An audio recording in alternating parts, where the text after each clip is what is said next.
Oke, pada praktikum teknologi nirkabel ini diketahui sebuah topologi di mana menggunakan 5 router.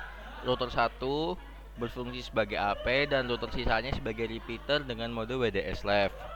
Router satu yaitu router Najwa dengan alamat IP 10.33.108/26 yaitu IP alamat IP untuk internetnya menggunakan interface Ether 1. Lalu untuk interface WLAN satunya perangkat Najwa menggunakan alamat IP 10.10.6/26/24.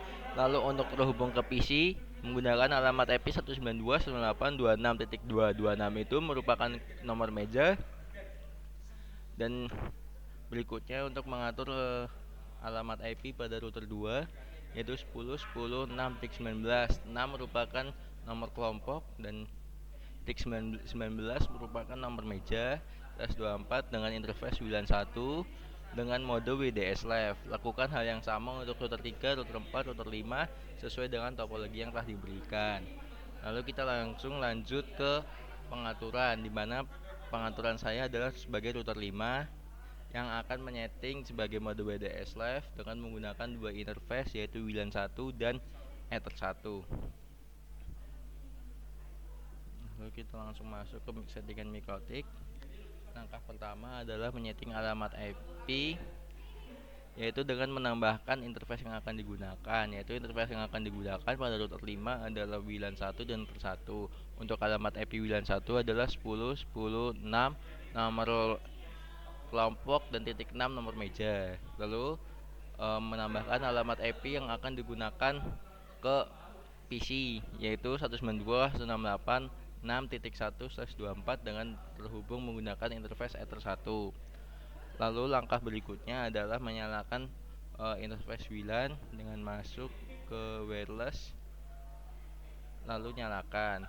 Lalu setelah itu hubungkan router ke wireless AP dengan masuk ke wireless WLAN 1.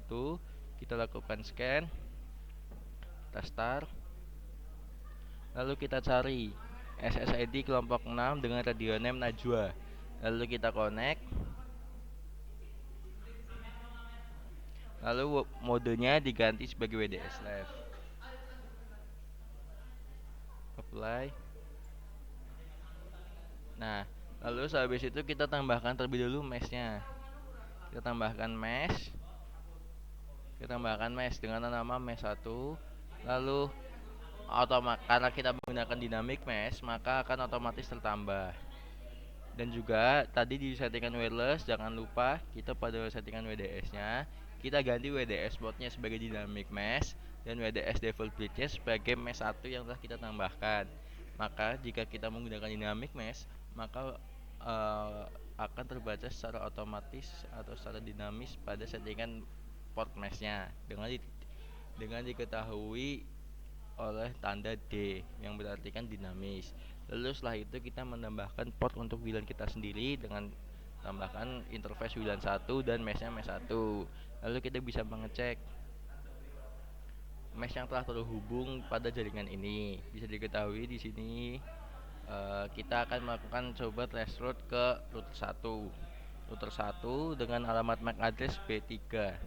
B3 kita klik, kita kopikan MAC addressnya, lalu kita lakukan mesh traceroute. Mesh, masukkan alamat addressnya, kita paste dan start, dan hasilnya sukses. Lalu berikutnya kita akan melakukan traceroute ke router 2 C2. Kita copy, lalu kita akan melakukan traceroute lagi.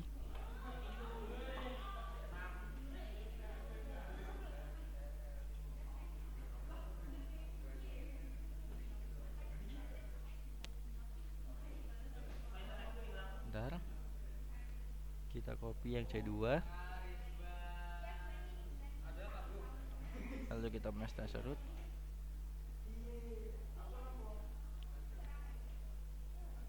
Bisa, sukses. Lalu kita melakukan percobaan yang terakhir. Kita lakukan ke R4 Dinda. Kita kopikan alamat MAC addressnya. lalu masuk ke Winbox, kita pastekan di sini dan hasilnya sukses. Nah, setelah setelah sukses melakukan test root, berikutnya adalah bagaimana caranya. Ya, berikutnya adalah mengkonfigurasi bagaimana caranya agar internet yang didapatkan oleh AP dapat dikirimkan dan diterima oleh repeater, ya repeater 1, repeater 2 maupun repeater 3. Caranya adalah kita masuk ke Winbox, kita silang terlebih dahulu settingan yang telah kita lakukan. Habis itu kita masuk ke IP root.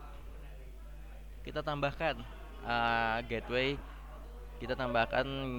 dari IP address yang digunakan pada router 1, yaitu 10.10.6.26, apply dan oke, maka akan otomatis reachable mesh 1. Lalu berikutnya kita tambahkan IP DNS, masukkan DNS dari UGM, yaitu 10.13, 10.13, 10.18, 10.18. Lalu setelah itu kita masukkan alamat IP, masukkan NAT dengan masuk IP firewall NAT seperti biasa. CNE SLC NAT, out interface-nya adalah mesh 1 yang menghubungkan antara ke 5 router tadi. Lalu pada action-nya kita masukkan action MySQL, apply, oke. Nah, setelah itu kita menyeting alamat IP, masuk ke sini, kita ganti alamat IP address 192.168.6.2/24 dengan default gateway-nya 192.168.6.1. Jika sudah, kita akan melakukan tes internet apakah bisa, dan bisa. Lalu kita akan mencoba tes ping.